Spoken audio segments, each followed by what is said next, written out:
And welcome, ladies and gentlemen, once again to the 2 Cents Podcast. I am Michael Karvelis, as always, on Twitter at Michael, Karvelis.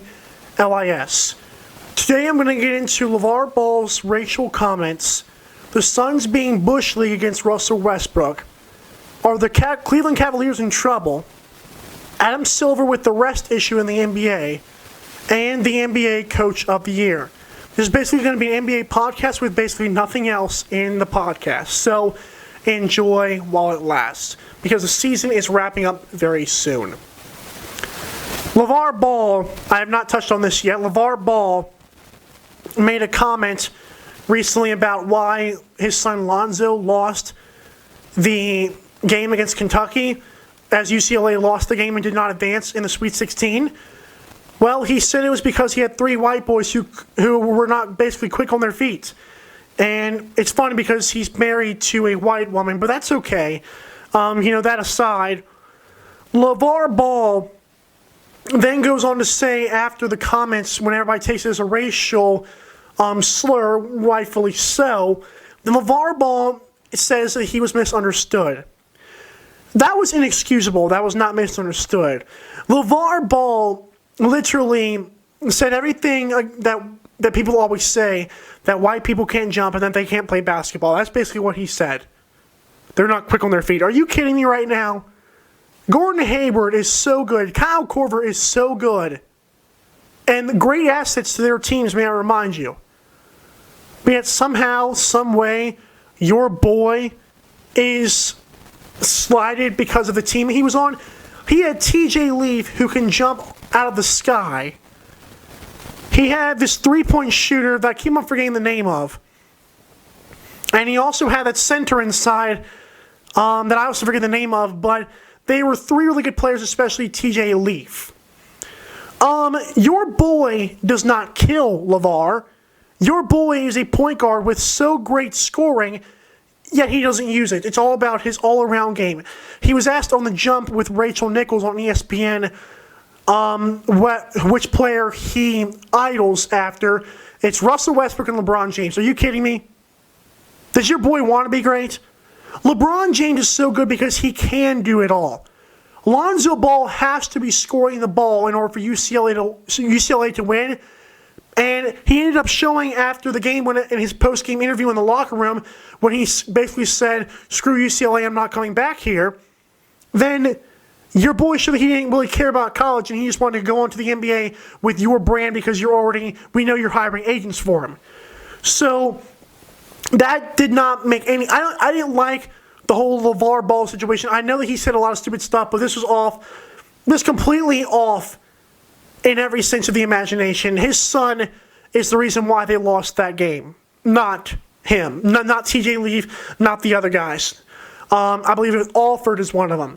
So it's not like, Lonzo Ball was doing everything he could. No, De'Aaron Fox dropped 30 on him, and I've been told that Malik Monk dropped 50 on him in the game before. So watch out for that. Also about LeVar Ball, do you guys realize his son has been unblemished in college? He has not had any controversy about him. Him and his brothers are all about, carrying themselves on a high note.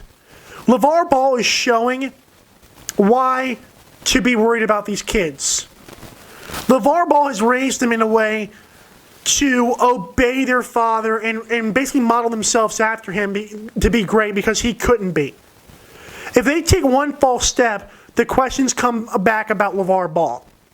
Lonzo has been a model citizen when it comes to the entire way he's carried himself when it comes to athletes everywhere. And Lonzo has been nothing but getting trash from his father. Talking about how great he is. Lonzo is so quiet and does not assassinate enough. His father does it for him. And that is the saddest thing ever. When your son is carrying you so well, nobody's even talking about this. When your son is carrying you so well, he's carrying himself in a way where he's not getting in trouble, there's no controversy surrounding him. The controversy you're bringing is you. And your son needs to be a better shooter. He needs to go out there and want to kill. Because all I see with Lonzo Ball is a guy who likes to pass it and likes to rebound and could care less about scoring the ball and making a game-winning shot. And it's kind of sad. Next up, the Suns being Bush League. It first started occurring to me when Alex Len just leveled and demolished Russell Westbrook at half court when the game was slightly close. I mean, it was completely away. I mean, his guy, Devin Booker, was going right by Russell Westbrook, and Alex Len walks over, puts his shoulders up, and just levels Russell Westbrook. I'm surprised Billy Donovan did not get mad. I saw a tweet that Billy Donovan should have been ejected because he should have gotten mad, but he didn't do either of that. And it was just a sad thing to watch. But after that, it gets worse. They started intentionally fouling Russell Westbrook. He was 2 assists away from a triple-double, number 42. He had already averaged a triple-double this season. But they had to intentionally foul him just so he would. Even the Phoenix, Arizona fans wanted Russell Westbrook to get his 42nd triple-double and pass Oscar Robinson. But what they got was Russell Westbrook having to intentionally foul himself just to get off the court because he realized he couldn't do it anymore. He did everything he possibly could. He went off in the second half. The team was down by 20, and the Suns kept their starters in the game just to make Russell Westbrook not get a triple-double. They had nothing to play for. Don't give me pride. And when Russell finally breaks the triple-double mark, there's nobody going to be talking about the Phoenix Suns. That's what I don't get. The Suns are 20. I am 10 days older than Devin Booker. Devin Booker has a long way to go before he's going to have some pride in any game. His team is garbage. When he scored 70 points, they lost. They lost.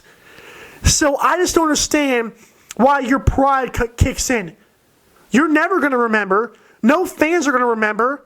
The only person people are going to remember are the ones who say, well, here come why the Suns didn't let him do it, and should that come into question about them being dirty. You're just being disrespectful. You're not intentionally fouling. You're being disrespectful. And another thing this did for me is it locked up Russell Westbrook's MVP hopes. I said before the season started, if Westbrook led his no-name team to the playoffs, he would be automatically MVP. He has done that and pushed for the 4 and 5 seed. That is how good this man is. He had to be intentionally fouled just so he wouldn't stuff the stat sheet. That is how good Russell Westbrook is. He shot like 5 of 23 and still was demolishing the stats. He locked up the MVP because the team had to intentionally foul him just so he wouldn't get his 42nd triple-double. 41 triple-doubles. He's basically at 42. We know he's going to get it in the next few games, one of the 3. If he chooses to do it in OKC, more power to him on the last game of the season. But Russell Westbrook locked up the MVP just because he had to be intentionally fouled so he wouldn't score triple-double number 42. That's got to count for something. Richard Sherman is on the trade market, obviously. I do not know why.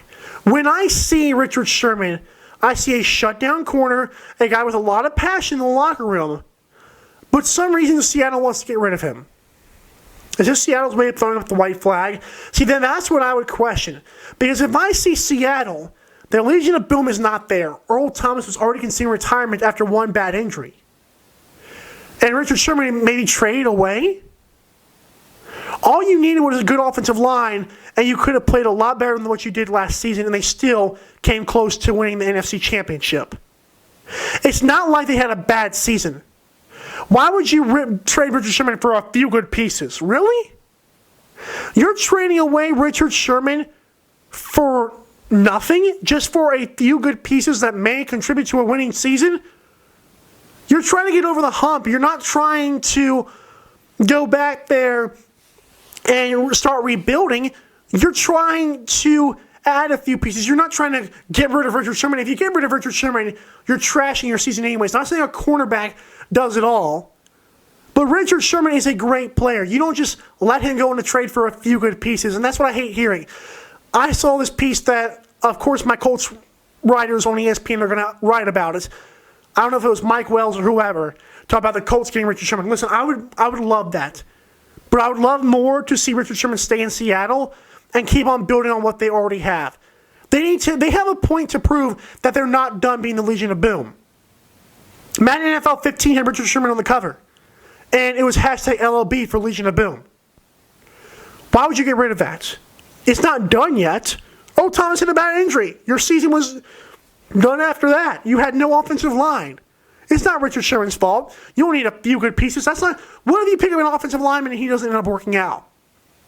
How are you going to find a good running back and have a few more pieces in exchange for Richard Sherman? It's not going to work. Get in the draft, sign some free agents, and then do it that way. If it doesn't work then, dismantle it, and don't just do Richard Sherman. If you're just trading away Richard Sherman, what has he done to you? He's been a great job selling tickets, I'll tell you that much. So I think his stock is huge on the trade market, but Seahawks, I don't even know why it's a rumor. I hope that's all it is, and the Seahawks are really not considering it. The Cleveland Cavaliers have to be in trouble. The Atlanta Hawks basically played their D-League affiliate team when they beat the Cavaliers. LeBron James is doing it by himself. That's what I've gotten the most out of this season. I know that I've been critical. Listen, in the last video I said to LeBron James that, he wasn't selling tickets and he's not going to be great like Michael Jordan. When I say that, I believe that he is better than Michael Jordan as a player, but not as a champion. LeBron James, although he's been resting, when he has played, he's given it his all. He keeps on pushing. He leads the team in scoring, rebounding, assisting. He does it all. And somehow Cleveland loses to the Atlanta Hawks D-League team? Wow. You got to feel for LeBron James. You got to wonder why he's resting. I believe he's almost leading the league in minutes right now, if not leading the league in minutes. He's a 14-year pro. And he's leading the league in minutes. You can't ask much more of him. I understand that your body wants this and your body wants that and your body needs to rest, but you know what? He's got an obligation to the fans. And when he has played, he's played really well. He was the only one, I believe, scoring over 25 in that game, got 27 points, and he couldn't do anything else about it. It wasn't his fault. Tyronn Lue went out there and said that he was very disappointed in his team. He said a certain word, I believe. Well, the Cavs are in trouble. If Cavs get lenient because, they beat Golden State, they have not beaten the Kevin Durant Golden State. There's still a lot of idiots out there, and I call them idiots because they are. There's a lot of idiots out there who still say that Stephen Curry had a bad knee, or Draymond Green was wrongfully ejected for a game. You need to validate your championship. And if LeBron's doing it all, LeBron tried that 2 years ago and couldn't do it. They lost in 6 games. If you are going to win the championship, it's going to be in a close 6 or 7-game series, and LeBron's not going to do it he's not going to do it himself again. I don't think he wants to. He wants to be great, but he wants to make others around him better. When the others around him don't want to be better, come on now. Guys, they better turn on the playoffs, and I know that that's an easy thing to do for them, but Cleveland cannot walk through this like it's nothing. What they're doing right now is what Patrick Beverley got mad at the Rockets for doing. When the Rockets were beat by the Pistons, Patrick Beverley was not mad they lost. He was mad they didn't try. He was mad that they didn't die for loose balls and all this other stuff. He went off in the locker room because he was like, we need to develop this chemistry right now. We need to fix the little things right now. If the Cavs are just sleepwalking through the entire season and LeBron's the only one trying to make his game better, they're not going to beat Golden State, and you better believe that. I'm the one who thinks they're going to repeat. They can't do it if LeBron's the only one caring about the game. Don't walk through and nothing is given. Championships are earned. Greatness is earned. And you're not going to earn it if you're not willing to try. Adam Silver says rest is the biggest issue in the league right now. As I said before with LeBron James, although you can give him a slight pass for resting because his body needs it, if I can have any solution to this resting thing, now maybe they don't care, maybe they don't agree what's right, that the fans are the ones who pay their contracts because they're the ones who watch the game and give the sponsors money because the sponsors want to sponsor the NBA, and the NBA in return gets all this money, you know the math. But maybe just tell fans a week in advance or can't buy a plane ticket out of there. The fans don't want to watch the Hawks D-League team, although the Hawks did win the game against the Cavaliers. The fans don't want to see that. They want to see Dwight Howard and Paul Millsap and LeBron James and everybody out there. They don't want to see them. They don't know who these other people are. The average fans nowadays, because of social media, do not know who other players are unless they have some random good game and they trend on Twitter. So at least let the fans have something to go home about. Give us a bobblehead, for crying out loud, okay? You know what I mean. I'm just saying. Don't just go out there and say, well, it'll be a game time decision, and LeBron sits down. Or Westbrook, not saying Westbrook would sit down. But, or even back then, what if Michael Jordan sat down for a few games? Dennis Rodman wouldn't be able to cuss out LeBron James like he did the other day. I'm sorry. I realize that, your body needs this. This isn't the NFL, idiots. This is an 82-game NBA season. Baseball players play 162, and they don't rest as much as NBA players. I know it's a more fast-paced game. Come on now. Clinch something at least. Then send the fans home. Buy their plane tickets. Give them a bobblehead, like I said before. Maybe they'll fess up on liking it. But come on, guys. Adam Silver's got to fix something. Don't fine them because little slaps on the wrist fines are not going to stop the issue. It needs to be stopped internally. They need to have a system set up, a very strict system set up for resting players. It needs to be addressed in the offseason immediately. Who is the coach of the NBA season? That's my last topic of this night. Listen, I'm a Miami Heat fan, so I'm biased when I say Erik Spoelstra. I can't say that anymore.